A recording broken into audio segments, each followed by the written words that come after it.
Hello everyone. आज 7 दिसंबर है और आज का जो पहला टॉपिक हम देखेंगे वो है रेबीज। अब रेबीज क्या है? रेबीज एक वायरल जूनोटिक डिजीज है, मतलब एनिमल को होती है और एनिमल अगर किसी ह्यूमन के कांटेक्ट में आता है तो उस इंसान को भी हो जाती है। मतलब animal to human transmission possible होता है। वायरल जूनोटिक डिजीज है और ये सारे मैमल्स को अफेक्ट करती है। मेनली जो होते हैं इसमें डॉग्स, वुल्फ्स और फॉक्स इसके प्राइम रिजर्वायर्स होते हैं, ये लोग कैरी करते हैं। और जो इंडिया में सबसे ज्यादा होती है वो डॉग्स के काटने से होती है। सेंट्रल नर्वस सिस्टम को अटैक करती है ये। और निग्लेक्टेड ट्रॉपिकल डिजीज कहते हैं इसे, मतलब मेनली ट्रॉपिकल कंट्रीज में होती है और बहुत ही ज्यादा खर्चा नहीं किया जाता इसके, मतलब खर्चा नहीं किया जाता इन द सेंस कि बहुत ही ज्यादा देख रेख नहीं की जाती इस बीमारी को रोकने की। जैसे पोलियो हो गया, जैसे मलेरिया हो गया। पोलियो जैसी बीमारी है उसके लिए ऑर्गेनाइजेशंस बन रखी हैं, गवर्नमेंट की पॉलिसीज आ रखी हैं, ये सारी चीजें हुई हैं। पर रेबीज के केस में ऐसा नहीं होता है और ये 100% फेटल होती है अगर सिम्टम आ जाता है तो।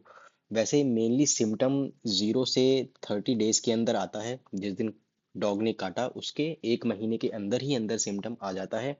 और अगर सिम्टम आ गया उसके बाद मैक्सिमम 10 to 15 डेज लगता है फाइनल डेथ होने में। और अभी रिसेंट में क्या न्यूज़ में था कि दिल्ली गवर्नमेंट ने बोला है कि इसे नोटिफाइबल डिजीज का दर्जा दिया जाएगा एपिडेमिक डिजीज एक्ट 1897 के अंदर। नोटिफाइबल डिजीज क्या होती है? इसका ये मतलब होता है कि अगर किसी को रेबीज हुआ तो जो भी हेल्थ केयर प्रोवाइडर है उसकी ये जिम्मेदारी बनती है कानूनी तौर पे कि वो पब्लिक हेल्थ अथॉरिटीज को रिपोर्ट करे उस बीमारी के बारे में जा करके ये एक पेशेंट ऐसा आया है। और ऐसा नहीं है कि पहली बार दिल्ली ही करने जा रहा है, इंडिया में दिल्ली पहला स्टेट बनने जा रहा है। पहले से ही 20 स्टेट्स में इंडिया के ये नोटिफाइबल डिजीज है, तो इसलिए ये न्यूज़ में था। फिर जो हमारा नेक्स्ट टॉपिक है वो गाम्बिया कंट्री के बारे में है। और फिर अगर आपको इस पीडीएफ, यहाँ की पीडीएफ चाहिए, डेली 2 पेजर पीडीएफ चाहिए या मंथली चाहिए, तो ये टेलीग्राम चैनल पे मिलेगी और उसका लिंक भी डिस्क्रिप्शन में है।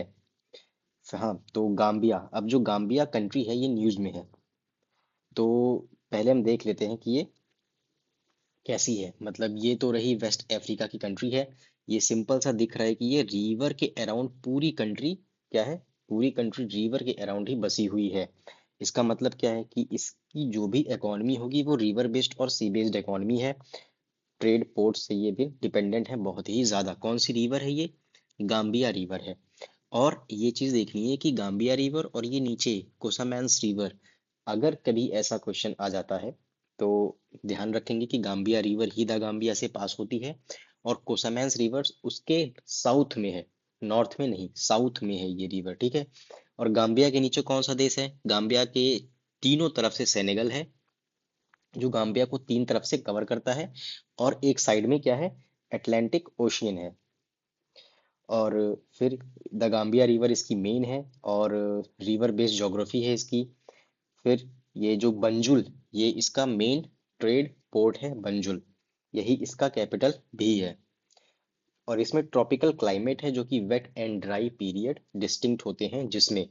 तो ये इंफॉर्मेशन थी गाम्बिया के बारे में। फिर जो नेक्स्ट हमारा टॉपिक है वो अभी रिसेंटली गवर्नमेंट ने national sports governance act release किया है, तो इससे रिलेटेड हम कुछ देखेंगे। तो जो नेशनल स्पोर्ट्स गवर्नेंस एक्ट है उसका मेन एम क्या है? उसका मेन एम है स्पोर्ट्स एडमिनिस्ट्रेशन में ट्रांसपेरेंसी लाना, अकाउंटेबिलिटी और एथिकल गवर्नेंस इंश्योर करना, और स्पोर्ट्स बॉडीज को एक यूनिफॉर्म लीगल फ्रेमवर्क के अंदर लेकर के आना। मतलब पहले जो फेडरेशन अलग अलग तरीके से काम करती थी अब उनके लिए स्टैंडर्ड्स रूल्स बनेंगे अलग अलग सबके लिए। फिर अब इसमें इंस्टीट्यूशनल आर्किटेक्चर हम इसका देखेंगे। तो सबसे पहले क्या है, national sports board.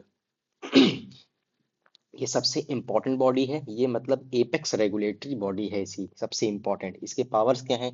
National sports bodies को रिकॉग्निशन देना, रिन्यू करना और सस्पेंड करना या कैंसिल करना। और इसके फंक्शन क्या होंगे? रिकॉग्नाइज्ड स्पोर्ट बॉडीज का रजिस्टर मेंटेन करना है और इंटरनेशनल स्पोर्ट्स बॉडीज के साथ कोऑर्डिनेट करना है, ये इसका फंक्शन है। फिर अब जो नेक्स्ट आएगा वो नेशनल स्पोर्ट बॉडीज आएंगी। इसके अंदर एक्चुअली 4 टाइप की बॉडीज क्लियरली डिफाइंड है। जैसे कि national Olympic committee, Olympic sports के लिए सोल गवर्निंग बॉडी है ये। नेशनल पैरालंपिक कमिटी, ये पैरालंपिक स्पोर्ट्स के लिए सोल गवर्निंग बॉडी है। नेशनल स्पोर्ट्स फेडरेशन, हर इंडिविजुअल स्पोर्ट्स का नेशनल लेवल पे फेडरेशन है ये। Regional sports federation, regional level पे कोऑर्डिनेशन करने के लिए ये फेडरेशन है रीजनल स्पोर्ट्स। फिर अगली चीज है नेशनल स्पोर्ट्स ट्रिब्यूनल। एक्ट के अंदर एक नया जुडिशियल मैकेनिज्म है, नेशनल स्पोर्ट्स ट्रिब्यूनल। इसका क्या काम होगा? इंडिपेंडेंट डिस्प्यूट रेजोल्यूशन करना, सिलेक्शन डिस्प्यूट, रिकॉग्निशन इशू और गवर्नेंस रिलेटेड कॉन्फ्लिक्ट को ये सॉल्व करेगा। ये कोर्ट नहीं है बल्कि एक स्पेशलाइज्ड ट्रिब्यूनल है, ठीक है। जैसे स्पोर्ट्स से रिलेटेड सारी चीजें अगर कोर्ट में जाएंगी तो फिर हमारे कोर्ट में पहले से ही बहुत ज्यादा पेंडेंसी है, इसीलिए शायद इसे बनाया गया है ताकि इनका अलग से निपटारा हो सके और fast and fair delivery of justice हो। एक्ट के कुछ कोर प्रिंसिपल्स हैं जिन्हें एनफोर्स करने के लिए एक्ट है। कोर प्रिंसिपल्स क्या हैं? डेमोक्रेटिक फंक्शनिंग, इलेक्शन और रिप्रेजेंटेशन, ट्रांसपेरेंसी, मतलब फाइनेंशियल डिस्क्लोजर, ऑडिट्स, ये सारी चीजें रेगुलर टाइम पे होंगी। एथलीट सेंट्रिक अप्रोच अपनाई जाएगी, प्लेयर के राइट्स को प्रोटेक्ट किया जाएगा और ethical standards, conflict of interest, integrity rules और स्पोर्ट्स के अंदर भी एथिक्स फॉलो होगी।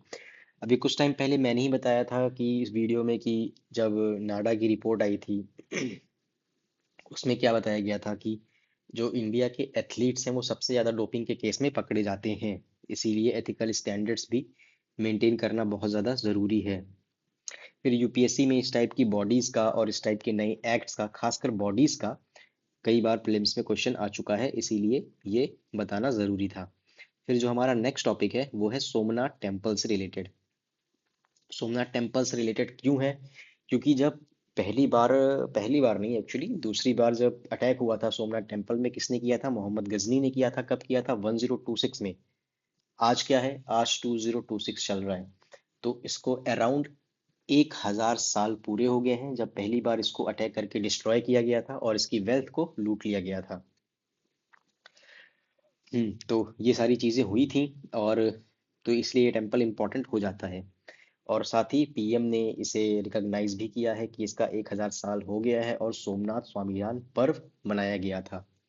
तो सोमनाथ टेम्पल गुजरात के गिर सोमनाथ डिस्ट्रिक्ट में प्रभास पाटन के पास है। ये अरब सागर के कोस्ट पे डायरेक्टली लोकेटेड है। इसका मतलब सोमनाथ एक कोस्टल टेम्पल है और वेस्टर्न इंडिया का इम्पोर्टेंट रिलीजियस साइट है। सोमनाथ का सबसे इम्पोर्टेंट क्या है कि ये जो 12 ज्योतिर्लिंग्स हैं, 12 ज्योतिर्लिंग्स लॉर्ड शिव के लिए स्टैब्लिश किए गए हैं, जो उसमें से पहला ज्योतिर्लिंग माना जाता है सोमनाथ को, इसीलिए ये हिंदूज के लिए बहुत ही ज्यादा इंपॉर्टेंट है। और सोमनाथ टेम्पल का हिस्ट्री में अगर जाए तो 11वीं सेंचुरी में मोहम्मद गजनी ने सोमनाथ पर कई बार अटैक किया था, एक्चुअली 7 बार अटैक किया था और इसको डिस्ट्रॉय किया था। उसके बाद की सेंचुरीज में भी अलग अलग रूलर्स और इन्वेजन के दौरान टेम्पल को कई बार तोड़ा गया है और फिर से रिबिल्ड किया गया है। तो मॉडर्न इंडिया के कंटेक्स्ट में अगर हम देखेंगे तो आज जो सोमनाथ टेम्पल है उसका प्रेजेंट स्ट्रक्चर 1951 में रखा गया था, 1951 में रखा गया था। और इसके कंस्ट्रक्शन इनिशिएटिव के लिए सरदार वल्लभ भाई पटेल ने और के एम मुंशी ने इस प्रोजेक्ट में एक्टिवली पार्टिसिपेट किया था और इसे पुश भी किया था। फिर बनने के बाद इस टेम्पल को इनॉग्रेट किया था उस टाइम के प्रेसिडेंट डॉक्टर राजेंद्र प्रसाद ने। इसीलिए सोमनाथ प्रेजेंट इस जो सोमनाथ का प्रेजेंट स्ट्रक्चर है, अगर क्वेश्चन ऐसा आता है कंफ्यूज करने के लिए कि वो ब्रिटिश टाइम का रिकंस्ट्रक्टेड है, तो ऐसा नहीं होगा, वो इंडिया के इंडिपेंडेंस के बाद उसको रिकंस्ट्रक्ट किया गया है। तो सोमनाथ टेम्पल का जो आर्किटेक्चरल स्टाइल है वो क्या है? मारू गुर्जर स्टाइल है, मतलब चालुक्य सोलंकी स्टाइल जैसा है, जो नॉर्थ इंडिया टेम्पल ट्रेडिशन का पार्ट है। सोमनाथ नगर स्टाइल आर्किटेक्चर को फॉलो करता है, सैंड स्टोन से बना हुआ है, शिखर यानी टावर, गर्भगृह और मंडप का प्रॉपर लेआउट है और सी फेसिंग ओरिएंटेशन है। एक और चीज है सोमनाथ के रिगार्डिंग बहुत ही ज्यादा इंपॉर्टेंट है, जिसका नाम है बाण स्तंभ। ठीक है, अब बाण स्तंभ क्या है? तो सोमनाथ में एक यूनिक फीचर है, ये एक पिलर है जिसमें लिखा हुआ है कि सोमनाथ के साउथ पोल तक, मतलब ये इस पिलर पे लिखा हुआ है कि सोमनाथ से साउथ पोल तक सीधी लाइन में कोई लैंडमास नहीं आता। तो इसीलिए ये थोड़ा सा इंटरेस्टिंग फैक्ट था इसके बारे में। ये सिंपली एक सिंबॉलिक और ट्रेडिशनल बिलीफ है, और कोई साइंटिफिक ऐसा इसका बैकिंग नहीं है। हम्म तो ये कुछ चीजें थी किसके रिगार्डिंग, सोमनाथ टेम्पल के रिगार्डिंग। और ये रहा सोमनाथ टेम्पल जो इंडिपेंडेंस के बाद कंस्ट्रक्ट हुआ है। और एक चीज और इम्पोर्टेंट है कि यहाँ पे त्रिवेणी संगम भी है, जहाँ पे कपिला, हिरन और सरस्वती रिवर्स आकर के मिलती हैं। फिर अगर हम इसके रिकंस्ट्रक्शन की बात करें तो सबसे पहले जब तोड़ा गया था इसे, तो सबसे पहली बार तो किसने बनाया वो नहीं पता है। मतलब ओरिजिनल सोमनाथ टेम्पल किसने बनाया वो नहीं पता है। लेकिन फिर जब एक बार टूट गया तो फिर दूसरी बार इसे किसने बनाया था, किंग मैत्री ऑफ वल्लाभी ने बनाया था, किसमें 649 एडी में। फिर तीसरी बार इसे किसने बनाया था, नाकिंग नागभट्ट ने बनाया था इसे तीसरी बार 815 एडी में। फिर सोलंकी राजा भीमदेव सोलंकी ने बनाया था इसे मोहम्मद गजनवी के तोड़ने के बाद। फिर मराठा क्वीन अहिल्याबाई ने भी 1782 में औरंगजेब ने जब इसे तोड़ दिया था तो एक छोटा सा टेम्पल उसकी जगह पे, ओरिजिनल टेम्पल की जगह पे बनाया था। फिर जो प्रेजेंट स्ट्रक्चर है वो बना था कब, इंडिपेंडेंस के बाद 1951 में। फिर अब नेक्स्ट इम्पॉर्टेंट चीज है कुषाण। तो कुषाण एम्पायर क्यों न्यूज है, क्योंकि अभी रिसेंटली आर्कियोलॉजिस्ट को कुषाण एम्पायर के टाइम के कुछ सिक्के मिले हैं, कॉइन्स मिले हैं, इसीलिए कुषाण एम्पायर न्यूज में है। तो इसीलिए हम इसके बारे में देखेंगे, ये एक स्टैटिक टॉपिक की तरह ही देखेंगे इसे। कुषाण का जो ओरिजिन है वो सेंट्रल एशिया से माना जाता है। ये ओरिजिनली यूएझी ट्राइब के पार्ट थे, यूएझी टाइप के पार्ट थे ये, जो आगे चल के नॉर्थ वेस्ट इंडिया में स्टैब्लिश हुए। कुषाण एम्पायर का स्प्रेड है अगर तो वो सेंट्रल एशिया से लेकर के अफगानिस्तान, नॉर्थ वेस्ट इंडिया और गेंजेटिक प्लेन्स के कुछ पार्ट तक है। कैपिटल जो कुछ थे वो पुरुषपुर था, जो कि मॉडर्न पेशावर है, और मथुरा, इसके दो कैपिटल्स थे। फिर इसके कुछ इंपॉर्टेंट रूलर्स को देखें तो अगर जो पहला रूलर है वो कुजुल कैडाफीस है, ये फाउंडर थे, इन्हें फाउंडर माना जाता है। इन्होंने कुषाण पावर को अफगानिस्तान और नॉर्थ वेस्ट इंडिया तक स्टैब्लिश किया। फिर आते हैं बीमा कैडाफीस, ये गोल्ड कॉइन इंट्रोड्यूस करने के लिए फेमस हैं। इनके कॉइन पर शिव टाइप डीटीज का सिंबल मिलता है, मतलब लॉर्ड शिवा का टेम्पल, सॉरी, सिंबल मिलता है इनके कॉइन्स पे। फिर आते हैं कनिष्क। कनिष्क सबसे इंपॉर्टेंट रूलर है इस डायनेस्टी के। ये जनरली सेकेंड सेंचुरी सीई में आए थे रूल करने, और कनिष्क के टाइम पर कुषाण अपने मैक्सिमम एक्सटेंट पर था, सेंट्रल एशिया से गेंजेटिक बेसिन तक। फिर अब कनिष्क सबसे इंपॉर्टेंट रूलर क्यों है, तो इनका जो सबसे इंपॉर्टेंट कंट्रीब्यूशन है वो बुद्धिज्म को पैट्रोनेज देने से लेकर के है। कनिष्क ने महायान बुद्धिज्म को एक्टिवली सपोर्ट किया, ये चीज याद रखनी कि कनिष्क ने महायान बुद्धिज्म को सपोर्ट किया है। एक बार यूपीएससी पूछ चुका है कि हर्षवर्धन ने कौन से बुद्धिज्म को सपोर्ट किया था, महायान या हीनयान। तो अगर आपको पता है तो आप कमेंट में बताइए। वैसे कनिष्क ने तो किसे सपोर्ट किया है, महायान बुद्धिज्म को ही सपोर्ट किया है।